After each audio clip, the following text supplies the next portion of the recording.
Felix, how come this month my take-home pay is lesser? You don't know, man? Since this month, our CPF contribution ceiling has gone up to 6,003. What?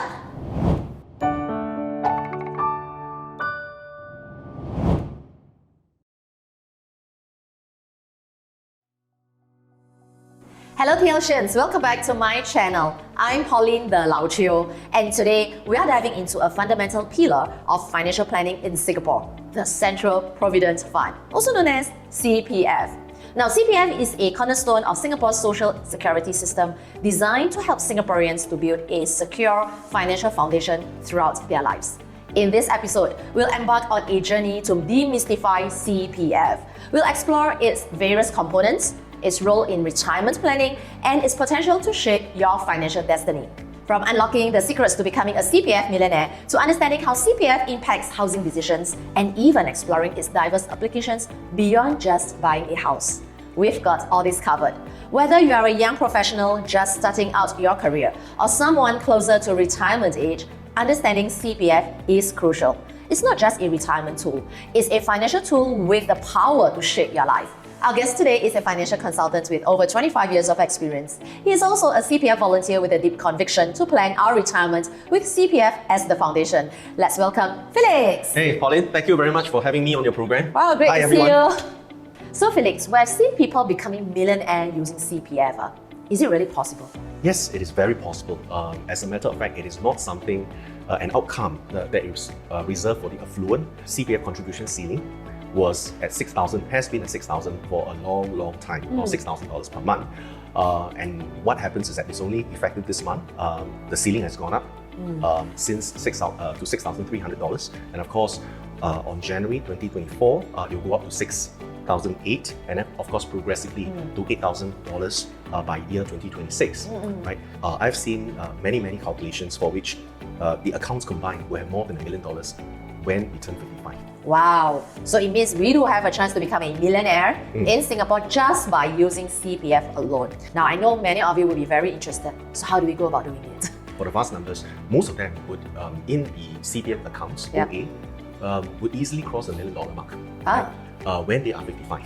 Okay, which is in the what kind of pay range we are talking about? For a long time, Yes. it was at $6,000 contribution ceiling. Okay. So which means to say that that regardless of whether I make $6,000 a month or I make $10,000 a month, in terms of our monthly contribution, there's actually no difference, right? Okay. So of course, what would have mattered would be the bonuses. All Some would receive more bonuses, some would receive less bonuses, but generally most roles in Singapore, we would have some bonuses, right?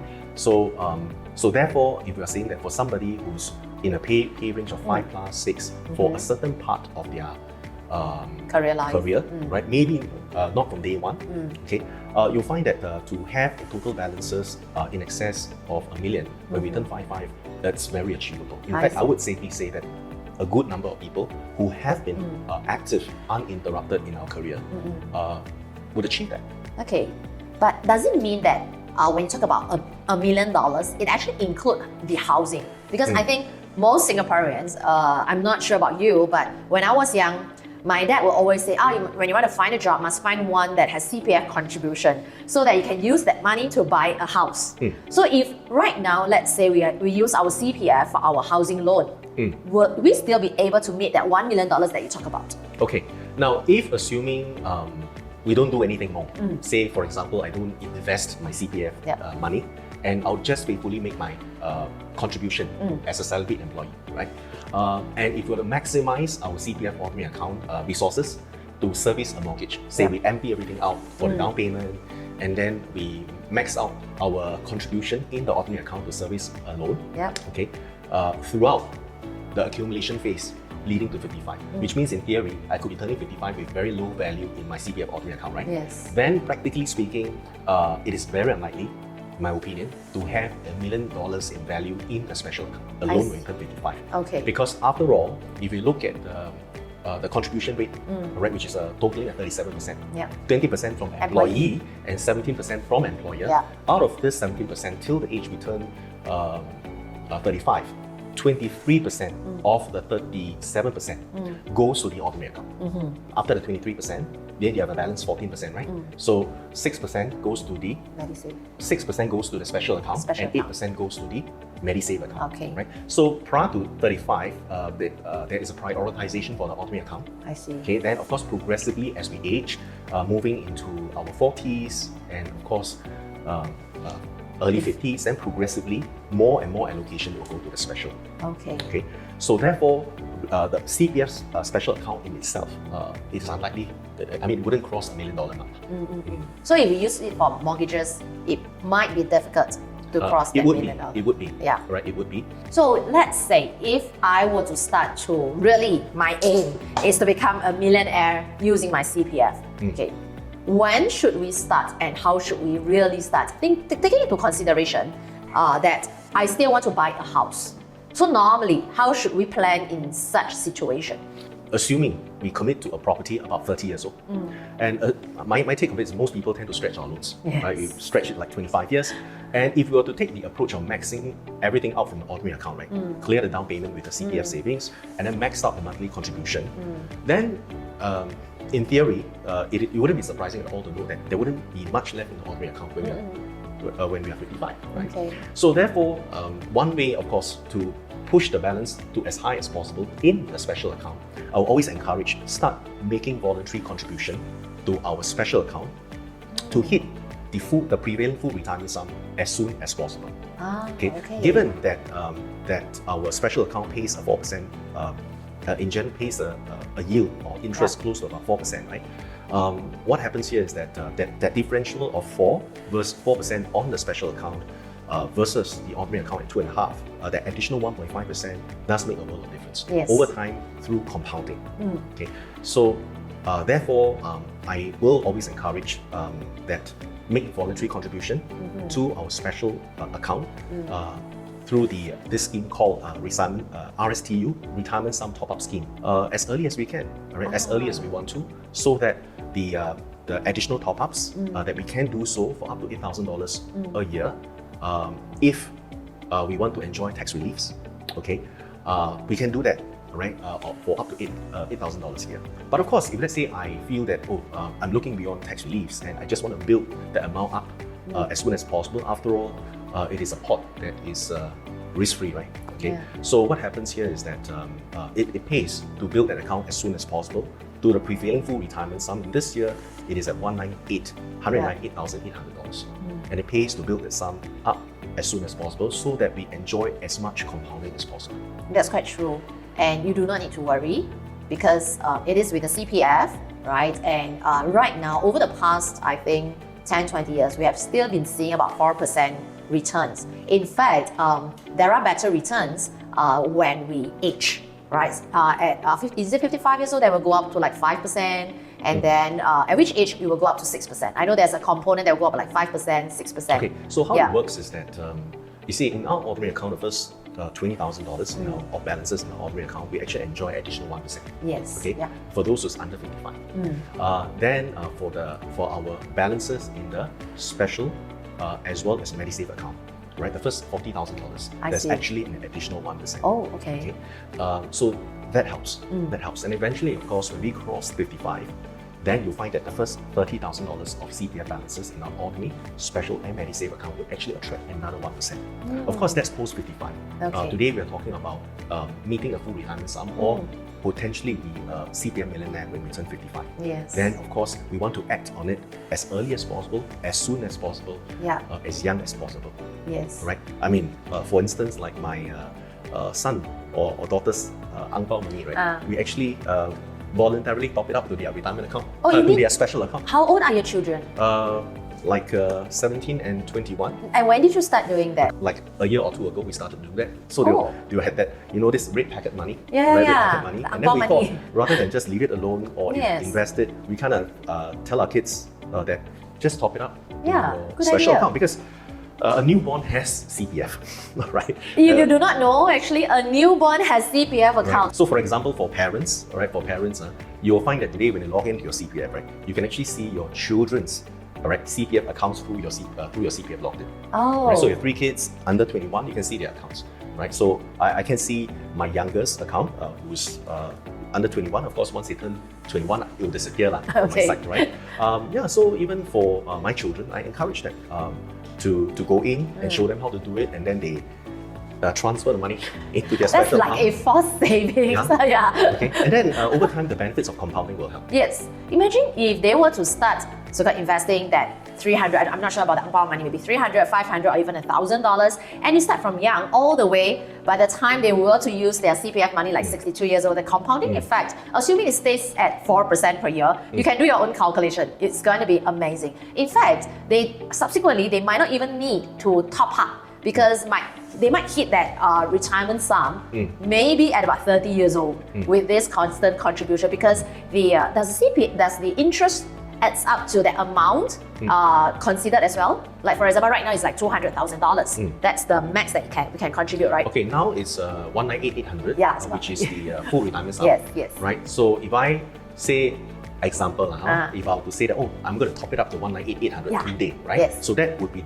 I would have fulfilled the full retirement sum. Correct. Then of course that sum will continue to attract interest. Yes. Right. And of course that will continue to compound and grow, and then of course it will keep pace with further increases in the full retirement sum, which of course it has already been announced by the government that it's going to grow at about 3.5% for the next few years.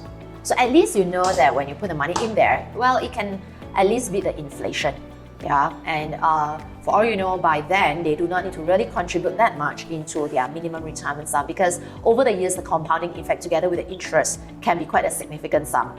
But on the other hand, some of them might be thinking, is it then too early to think about retirement when they're still a baby, or would you regret, like for example in your case, putting the money into their SA, but it's going to be locked till they are probably 62 years old, I'm not sure, maybe in future 70 years old. Won't you be afraid of regretting it, doing it now?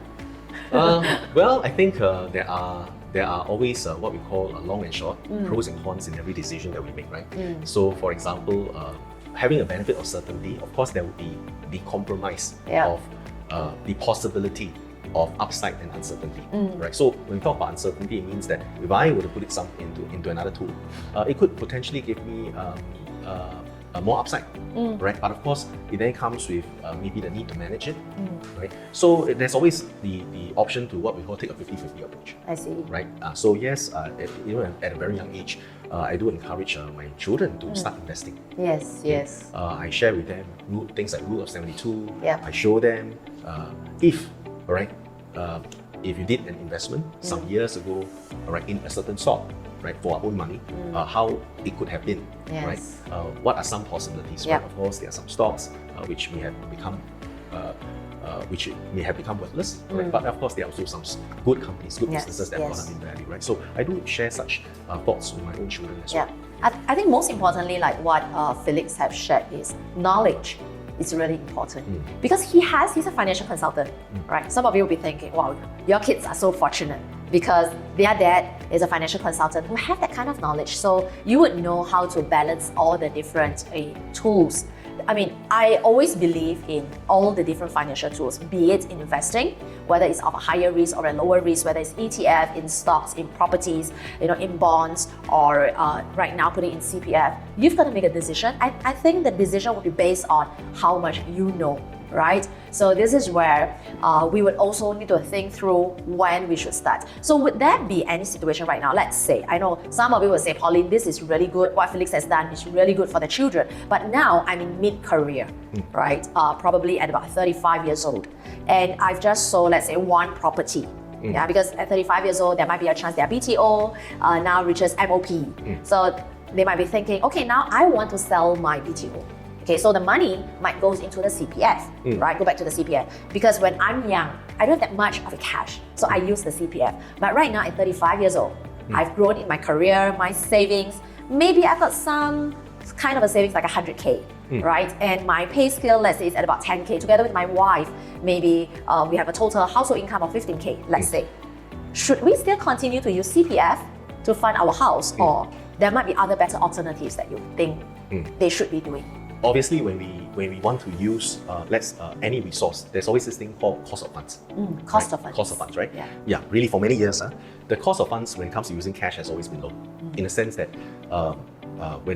as we all knew for a long time until interest rates started shooting up over the past year, our savings account yield little or nothing for a long time, right? Now, comparatively, so therefore, and of course for long-time mortgages, the rates were also low as well. So therefore, for those who are adventurous, they would find that it makes sense to take a mortgage and then stretch it and then service our property. Okay. And then of course the spare cash on hand, they invest in something that they're comfortable in for some potential upside, which of course the pendulum swings both ways. There's also potential downside, for which it is a risk that they're comfortable to take. Now, on the other hand, if let's say they are the camp that is very risk averse, then of course a potential appeal would be to pay off the mortgage as soon as possible. Okay, although it wouldn't be something that I'll do lah. Right? But of course, for some they might find that appealing to pay off as soon as possible. Well, one approach I would tend to encourage and take would be to, as much as possible, use the cash to do so. Okay, use the cash to service the mortgage and leave the CPF alone, the CPF ordinary account alone. Yes. For a few reasons, right? One of them is first, of course, it compounds at a pretty good rate, 2.5% in the ordinary account, which is a base rate. Okay, whether or not in time to come it's going to rise, given the the elevated interest rate environment today, it is to be seen. But one thing for sure is there's also what we call the psychological benefit of having a pot of CPF. Right? Why? Because I've seen some of my friends who had this practice where maybe at the onset they use CPF for the down payment, for the mortgages, for a while, right? Then as soon as they are comfortable, they kind of stop it, right? And they use cash. And then you'll find that unknowingly along the way, the ordinary account balances will just balloon, right? Now, so obviously that plays a part to retirement adequacy, but I think it also plays a very, very important role in terms of giving us what we call a pot of emergency funds. Why so? Because more often than not, if we look at all our expenses, right, for most people, in terms of expenses, mortgages tend to be the largest and they tend to be the most inelastic. Okay, that means to say that I can decide, or if you look at all the expenses, a lot of items quite flexible. Right? Maybe allowance the parents can negotiate. All right, children's enrichment maybe can decide what is nice. The cheaper version versus the more luxurious one. Or meals maybe moving forward the next 1 year, hawker center only. But if you have a mortgage, whether you live there or you don't live there, it's fixed, right? So sometimes when an opportunity comes knocking, maybe an opportunity to take on a very, very a role that's very compelling, right, in our career, or maybe to be an entrepreneur, you'll find that one of the biggest worries is always the mortgage over our neck, right? So therefore, you find if I have a pot of funds that has been accumulated, you'll find that all of a sudden, if you really want to seize an opportunity, you find that you can just activate it to service the mortgage, buy you some time, and that the fact that there was this pot that's been there can make a world of difference. It could potentially be what we call the seed to a turning point of our life. So therefore, I do encourage, whenever possible, as soon as we can, try not to use CPF ordinary account to service the mortgage. But that's, as I said, just a personal belief. So there's no right or wrong. Do whatever that is best in your situation. Because I always believe, or any of the financial I would say experts or anyone who knows about how to manage the finances will know it's always about managing the risk. And need to know how to have the buffer. Okay, make sure there's buffer when anything were to happen, like loss of jobs, or maybe you want to go into a career switch into entrepreneurship. So all this must be taken into consideration. So the next part would be, let's get a little bit more risk. Which is, we talk about putting the money in SA. Yes, like 4%, it's very stable. How about if we want to take a little bit more risk, what can we do with our CPF to make sure to maybe have higher returns rather than the 2.5% in 08?